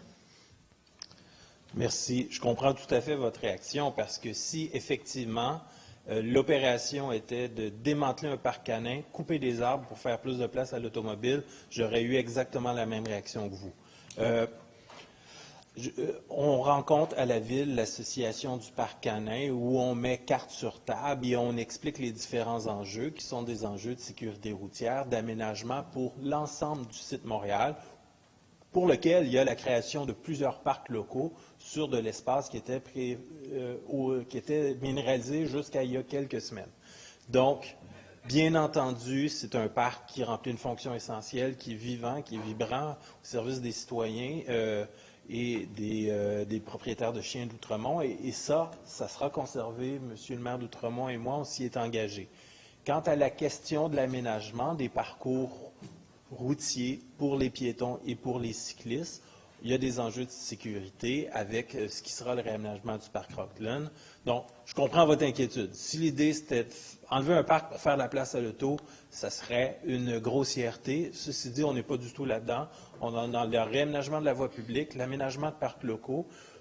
Et au passage, ça se peut, oui, qu'il y ait quelques modifications à la configuration existante, mais on aura l'occasion très prochainement de rencontrer votre association une fois de plus pour parler où est-ce qu'on en est dans notre planification là-dessus. Merci. Merci, M. Caldwell. Avez-vous une sous-question? Oui. Madame Plante, votre administration a fait une demande d'étude sur les bonnes pratiques en matière d'aménagement et de gestion des aires d'exercice canin, donc des parcs canins. Cette étude souligne que la Ville n'a pas de plan directeur à l'égard des parcs canins et qu'il n'y a pas assez d'espace libre, sans laisse, pour les chiens et que la grande majorité de ces espaces sont inadéquats. Madame Plante, comment comptez-vous utiliser les recommandations du rapport sur les bonnes pratiques en matière d'aménagement et de gestion des aires d'exercice canin, des parcs canins à Montréal? Merci pour votre question. M. Caldwell. Merci. Sur l'ensemble du dossier de l'aménagement des aires d'exercice canin, vous me permettrez de le ramener à la question d'Outremont, ce à quoi mon collègue, le maire d'Outremont et moi, on s'est toujours dit qu'avec la communauté, on voulait offrir, quel que soit le réaménagement, l'aménagement futur ou la préservation du parc canin actuel, quelle que soit la situation, le meilleur aménagement construit avec la communauté, parce que oui, on reconnaît l'importance de ces aménagements-là. Alors, je sais que la question était plus large sur la qualité des aménagements, mais une chose qui est sûre, c'est qu'à Outremont, que ce soit pour le parc existant ou un parc réaménagé, on n'a pas d'autre choix que de faire les meilleurs aménagements possibles. Merci, M. Caldwell. Merci beaucoup. Bonne soirée. Merci. Alors, pour la question 22, nous avons déjà eu plusieurs questions sur la question du droit de manifester et du rapport avec le SPVM. S'il s'agit d'une question qui ne touche pas la relation avec le SPVM, M. Pigeon, je vous inviterai à la poser. Bonsoir, Madame la Présidente. Bonsoir, tout le M. monde Pigeon. du Conseil. Mon C'est un message grand est clairement plaisir ce passé. soir d'être parmi vous, les gens que j'aime beaucoup. OK. Ma question va se poser à M. Marvin Rotran. Et puis, je vais le dire en anglais, là. Rotran criticizes XR's civil disobedience at the Jogatier Bridge. Yes, Mr. Rotran, the climate crisis may wipe out 6 billion people. Maybe that's a good reason for blocking a bridge. Also, Canadian governments and media have spurned Extinction Rebellion's demand to tell the truth about perils of climate crisis. Governments and media are not telling people the truth. There's a reason for that. Mais ma question ce soir, M. Rotran, pourquoi, selon vous, trois membres d'Extinction Rebellion voulaient poser une banderole sur le pont Jacques-Cartier? Merci pour votre question. M. Rotran, à vous la parole. Bonsoir, M. Pigeon. J'imagine que vous voulez votre réponse en français. Vous avez posé moitié de la question en anglais. C'est vous à choisir. Je vais répondre dans la langue de votre choix. La langue de Molière. Parfait.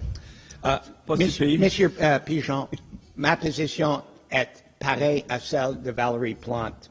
C'est un geste dangereux qui a été posé, qui dépasse le droit de manifester et le droit de libre expression. Quelqu'un peut être facilement blessé ou même tué.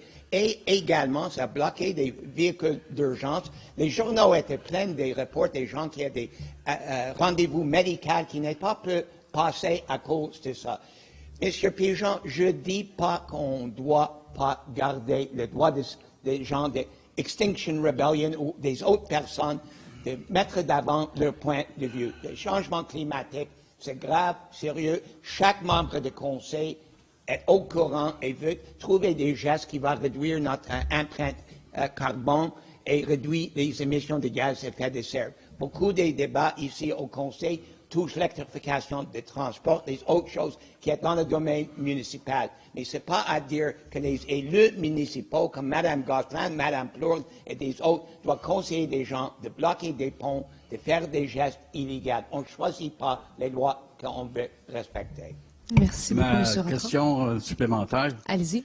Merci, M. Rotran, pour votre réponse, excellente réponse. Maintenant, pourquoi, selon vous, les gouvernements canadiens puis le média canadien n'écoutent pas, ne font pas la demande d'Extinction Rebellion de dire la vérité de la gravité de la crise climatique? On n'a jamais, la population n'a jamais été vraiment informée. Ils n'ont pas été informés de l'urgence climatique le 5 novembre l'année dernière. Je ne sais pas, il y a quelqu'un ici, là, me demande pourquoi, mais c'est ma question, pourquoi vous, pourquoi le Conseil de Montréal ou les élus de Montréal puis la grande région de Montréal, pourquoi que vous ne dites pas la vérité à la population? Ça serait une bonne chose. C'est ça ma question. Merci pour votre question. Merci. Monsieur Pigeon, je n'accepte pas la prémisse de votre question. Effectivement, premièrement, il y a 300 000 personnes dans les rues de Montréal il y a 3 semaines et demie pour une grande marche sur le climat.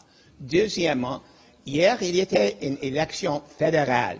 Savez-vous qu'une des choses majeures comme enjeu qui est débattre et qui a fait consensus des 4 des 5 partis fédéraux, c'est le changement climatique et la nécessité de l'adresser les questions. Les différences sont des nuances, quel programme à privilégier, etc. Je ne pense pas que le gouvernement du Canada a menti à la population canadienne avec l'idée de détourner le message soit d'Extinction Rebellion ou des autres groupes sur la question du climat. Je n'accepte pas vos accusations de mauvaise foi contre les élus des hauts paliers gouvernementaux. Merci, M. Rotin. Voulez-vous accepter mon dépôt des documents pertinents à ma question?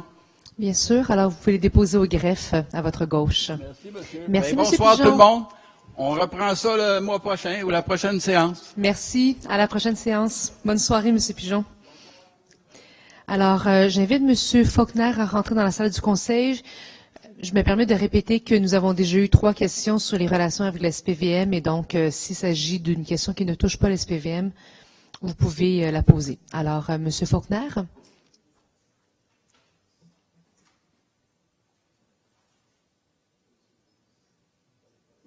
Est-ce que M. Faulkner est là? Non? Vous êtes M. Faulkner? Pardonnez-moi? Est-ce que vous êtes M. Faulkner? Oui, c'est moi. Oui, bonsoir. Alors, je disais, nous avons déjà eu plusieurs questions sur les relations avec la SPVM. Je vous demanderais peut-être de poser une autre question. Ouais, Sinon, ben malheureusement, oui, je dois passer votre tour. Allez-y. Oui, alors, c'est par rapport aux SPVN. Je vais me permettre de parler en anglais. Of course, yes. The IPCC report has said that we need to change our society so that we are carbon neutral by 2025. This is a report done without any political motivation. These are just scientists looking at the science. So my question is simply, is the City of Montreal going to render itself carbon neutral by 2025? Thank you for your question. Madame Lavigne-Lalonde. Merci. Do you mind if I answer in French? Il n'y a pas de souci. Parfait, merci. Les rapports, on les a lus. Notre administration, sincèrement, je suis au quotidien inquiète de mon avenir, de l'avenir de ma fille. Et c'est pour ça que j'ai accepté avec la plus grande fierté et la plus grande humilité, parce que le dossier est sérieux et lourd, la responsabilité que la mairesse m'a donnée de porter le dossier de la transition écologique. Et je tiens à saluer au passage la volonté aussi de la mairesse de créer un bureau de la transition écologique. Ça n'existait pas à la Ville de Montréal. On a rebrassé toutes les cartes de notre administration pour s'assurer qu'on allait avoir en place toutes les ressources et les regards de notre fonction publique tournés vers cet enjeu-là et cette crise-là. Donc, pour nous, c'est réel et on sait qu'on doit agir rapidement. L'objectif qu'on s'est fixé, c'est 2050. On travaille avec cet objectif-là actuellement. Déjà, on pense que c'est très ambitieux. Je pense qu'il faut aussi avoir je pense qu'il faut prendre en considération aussi que cette crise-là, elle touche évidemment tout le monde, mais tout le monde n'a pas la capacité d'agir au même rythme. Et pour nous, l'objectif de carboneutralité, il est réel. On va tout faire pour y arriver, mais on veut aussi s'assurer qu'on le fait avec tout le monde, avec l'ensemble de la population montréalaise, avec les personnes qui sont peut-être plus vulnérables, qui n'ont pas la même capacité de toujours changer leur mode de vie. On veut le faire d'une manière positive et inclusive, sans nier l'urgence, parce qu'on considère qu'elle est absolument réelle. Mais voilà, donc nous, on s'est fixé l'objectif carboneutralité 2050. C'est là-dessus qu'on travaille avec toute notre énergie. C'est un objectif ambitieux, mais on est convaincus qu'on va l'atteindre. Merci. Monsieur Faulkner, avez-vous une sous-question? Non, merci. Non, parfait. Merci beaucoup. Bonne soirée. J'invite maintenant Monsieur Daniel Lafont à rentrer dans la salle du Conseil. Et pour votre information, il s'agit de la 3e et dernière question sur le marché Bon Secours ce soir. Bonsoir, Monsieur Lafont. Oui, bonsoir, Madame la Présidente, Messieurs les conseillers. Je suis un représentant des commerçants du marché Bon Secours. Et ma question serait celle-ci. Est-ce que la Ville serait disposée à accueillir une proposition d'une organisation qui impliquerait les marchands pour la gestion du marché Bon Secours? Merci pour votre question. Monsieur Doré, à vous la parole. Oui, tout à Oui, tout à fait, puisque nous avions, lors de la dernière année, regardé des appels d'intérêt et ça s'était avéré vain. Alors, si vous avez quelques marchands, dont vous, qui voulez nous faire une proposition, ça va nous faire plaisir de la regarder, de l'analyser, d'en discuter avec vous. Ah bon, d'accord. À qui devrait-on s'adresser pour... Je vais vous envoyer l'un de mes adjoints qui va vous contacter, soit M. Jean-Jacques Bohémier ou M. Christopher Young, qui vont se présenter à vous. D'accord, très bien. Merci. Merci beaucoup. Bonne soirée. Bonne soirée. J'invite maintenant Mme Geneviève de Grandpré à rentrer dans la salle du Conseil.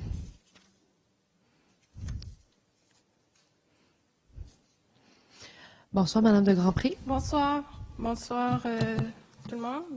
Alors, ma question s'adresse à M. Cardwell. Bonsoir, M. Cardwell. Lors de la séance du Conseil d'Outremont du lundi 7 octobre, une motion pour la sauvegarde du parc canin d'Outremont, le parc Mali, a été votée par le Conseil d'arrondissement. Il a été résolu par le Conseil de demander à la Ville-Centre, donc de vous demander, de maintenir le parc canin Mali dans son intégralité jusqu'à ce que le réaménagement du viaduc Rockland soit confirmé. Et il a été aussi résolu que les scénarios de sécurisation de l'intersection Thérèse-Lavoie-Bates-McEachran soient élaborés en tenant compte du désir de l'arrondissement de voir le parc canin Mali maintenu. Monsieur Tomlinson nous a confirmé que l'arrondissement d'Outremont nous soutient dans ce dossier et qu'il n'acceptera pas un scénario de sécurisation de l'intersection qui impliquerait que l'avenue Thérèse-Lavoie-Roux traverse le parc canin d'Outremont. Monsieur Tomlinson nous a même dit, et je cite, « Nous sommes en accord, Monsieur Cardwell et moi, sur cette position. » Ma question est la suivante, Monsieur Cardwell. Allez-vous refuser le scénario de sécurisation si celui-ci ne maintient pas le parc canin dans son intégralité, et ce, jusqu'à ce que le viaduc Rockland soit réaménagé? Merci pour votre question. Monsieur Caldwell. Merci. Content de vous revoir. D'ailleurs, comme vous le savez, il y a une réunion qui se planifie très bientôt, justement pour discuter ces enjeux-là, avec carte sur table. Est-ce qu'il y aura des compromis sur la question de la sécurité routière? La réponse, vous attendez bien à ce que ma réponse soit non.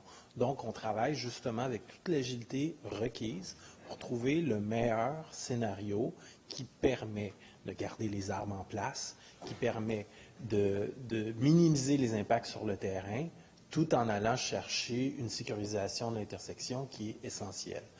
Vous le savez, on a recommandé des contre-expertises, on s'est permis de revisiter les différents scénarios pour vraiment trouver la meilleure solution possible. Donc, j'ai très hâte qu'on puisse reprendre la discussion parce que je sais qu'ensemble, on est préoccupés des mêmes enjeux, c'est-à-dire, je comprends que vous soyez attachés à votre parc canin, je comprends qu'il faut préserver le plus d'arbres possible et on comprend tous aussi qu'il y a un enjeu de sécurité routière qu'il faut résoudre. Donc, essayons de faire au mieux possible dans tous les plans, puis j'ai très hâte de poursuivre la discussion avec vous. Parfait. Je voudrais aussi, oui, tout à fait. Je voudrais vous demander, M. Cardwell, je ne sais pas si vous avez entendu l'entrevue que M. Richard Bergeron a donnée au 15-18 le 24 septembre. Il mentionnait dans cette entrevue que, selon lui, on parlait de sécuriser cette intersection, mais que c'était comme une excuse, que pour lui, c'était plutôt pour faciliter la circulation automobile. Qu'est-ce que vous répondez à ça? Et puis, je vous rappelle aussi qu'il vous a demandé, à vous et à M. Tomlinson, de ne pas toucher au parc canin. M. Caldwell, à vous la parole. Oui, effectivement, je vous confirme. J'ai reçu une correspondance de M. Bergeron. Vous savez, pour l'histoire, j'ai milité avec M. Bergeron, justement, pour une augmentation des espaces vertis, des espaces de vie, une réduction de la place de l'automobile et pour plus de transports en commun dans cette ville. C'est en créant moi, c'est au sein de mes valeurs, des valeurs que je partage sur plusieurs plans avec M. Bergeron et avec beaucoup d'entre nous, concitoyens de Montréal.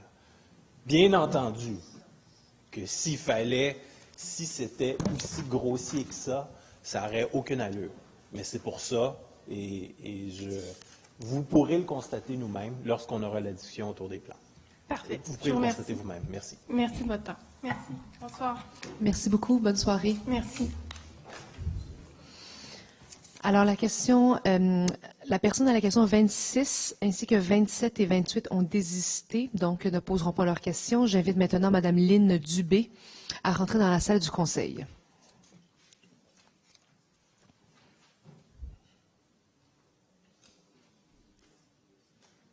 Bonsoir, Mme Dubé. Bonsoir. On vous écoute. Au mois de septembre, je vous ai dit que j'espérais pas devoir revenir et je disais vrai. Mais malheureusement, hier, j'ai reçu une mauvaise nouvelle. Alors, c'est pour ça que je suis ici ce soir. Ça va concerner le feu sonore coin 16e et Notre-Dame. C'est au coin de chez nous. Donc, ce soir, je suis ici pour comprendre, M. Caldwell, qu'est-ce qui s'est passé, pourquoi les délais ont été si longs pour que quelqu'un annonce finalement que le coin de la rue n'était pas, le feu actuel n'était pas conforme, donc on ne peut pas le rendre sonore pour le moment. Donc, on repousse au printemps. Je ne sais pas si vous êtes conscient de la sécurité que ça nécessite de s'organiser à tous les soirs du retour du travail pour qu'il y ait quelqu'un qui m'attende au coin de l'autobus pour traverser, mais c'est vraiment pas drôle. Puis, je m'attends à avoir une réponse ce soir, à savoir qu'est-ce qu'on peut faire maintenant. Pas dans 2 mois, parce que là, on m'a dit que peut-être que dans 2 mois, vous auriez une alternative. Mais je ne peux pas attendre 2 mois. Là, ça fait depuis juillet que j'ai toujours quelqu'un de ma famille qui doit venir m'attendre. Ça n'a aucun sens. Il n'y a pas personne ici dans la salle qui accepterait ça. Je vous demanderai la question. Là, je suis sûre qu'il n'y a pas personne qui trouve que c'est normal de vivre ça. Merci, madame. Côté, je veux dire, fierté personnelle, là, c'est pas fort. Alors, Merci, votre oui. réponse? Merci, Mme Dubé, pour votre question. Monsieur Caldwell. Oui, merci Mme Dubé pour la question. J'ai justement, avec la mairesse de Rivière-des-Prairies, Pointe-aux-Trembles, revu justement le dossier, pas plus tard que cet après-midi. Il y a une demande qui a été faite par l'arrondissement. Les services de l'arrondissement ont été très proactifs dans ce dossier-là. Effectivement. Et je les remercie. Parfait, et moi aussi, je les remercie d'ailleurs. Et comme vous le savez, toutes ces demandes-là doivent passer par une recommandation de l'Institut Louis Braille. Parce que et c'est comme ça que c'est une obligation du Code de la sécurité. Oui, routière. elle a été faite. Elle a été passée. Alors, tout à suivante. fait. Donc la demande avec l'Institut Louis Braille, on y donne suite le plus rapidement possible avec les équipements qu'on a, ceux qu'on a commandés. Le réaménagement va aller de bon train. Moi, je n'ai pas eu la nouvelle que ça serait reporté à ce printemps. J'ai plutôt eu la nouvelle que ça serait fait d'ici décembre. Donc, on va reviser ça avec vous, mais je vous assure que tout dans ce dossier-là a été fait pour avoir le meilleur aménagement possible. Parce que ces petits délais qui sont imposés justement par l'analyse de l'Institut Louis Braille, c'est pour s'assurer que l'aménagement proposé soit le plus sécuritaire possible, ce qui n'est pas toujours le cas de concepteurs qui ne sont pas pleinement conscients des réalités des gens aveugles. Donc, c'est un dossier qui va très bien, il avance, on veut vous fournir ce feu-là, il sera là, il est fait plus rapidement que d'autres, pas assez vite à mon goût, mais il est fait dans les règles de l'art et j'ai très hâte qu'on puisse aller l'essayer ensemble. Merci. Okay. Ben, moi, je veux un suivi très, très, très prochainement. Puis, je dois quand même vous dire, puis j'ai envoyé un courriel à cet effet-là la semaine dernière à Mme la mairesse Plante, qu'au mois de novembre, mon mari doit s'absenter, et je m'excuse, on n'a pas le choix, c'est comme ça dans la vie des fois. Il doit s'absenter 1 semaine. Alors, si jamais il devait arriver quelque chose dans ces jours-là, c'est triste, mais je vais devoir accuser la Ville de Montréal de négligence parce que c'est une question de sécurité. Je ne pense pas que c'est un caprice que je vous demande. Puis le dépôt du projet a été sur vos bureaux le 26 août. Je sais que je demande que ça se fasse rapidement. Je suis consciente de ça. Mais mon arrondissement a même décidé de demander que l'abaissement du trottoir soit fait par eux-mêmes pour que ça accélère les choses. Le tracé a été fait le 1er octobre. Ça devait se faire dans les 2 semaines et ça a été arrêté parce qu'on m'a dit que ça ne pouvait pas se faire maintenant. Alors, merci de me donner suite très, très, très prochainement. Monsieur Caldwell? Avec l'arrondissement, justement, on fera tout le suivi nécessaire. Je vous répète que dans ce dossier-là, comme dans toutes les questions des feux sonores, avec l'Institut Nazareth Louis Braille, on fait les choses en séquence le plus rapidement possible, c'est une priorité. Alors, il y a parfois des exigences techniques qui demandent des approvisionnements matériels, des reprogrammations. On pourra, si vous voulez, regarder l'ensemble de ces processus avec eux. Avec ma collègue Goulet, justement, il y a un chantier qui est en place pour voir comment est-ce qu'on peut s'améliorer comme ville, mais je vous assure que dans ce dossier-là, il n'y a pas eu un seul battement, un seul délai, une seule perte de temps. Merci, M. Callois. Merci, Mme Dubé. Bonne soirée. Et finalement, je vais inviter M. Pascal Le Monaco à rentrer dans la salle du Conseil.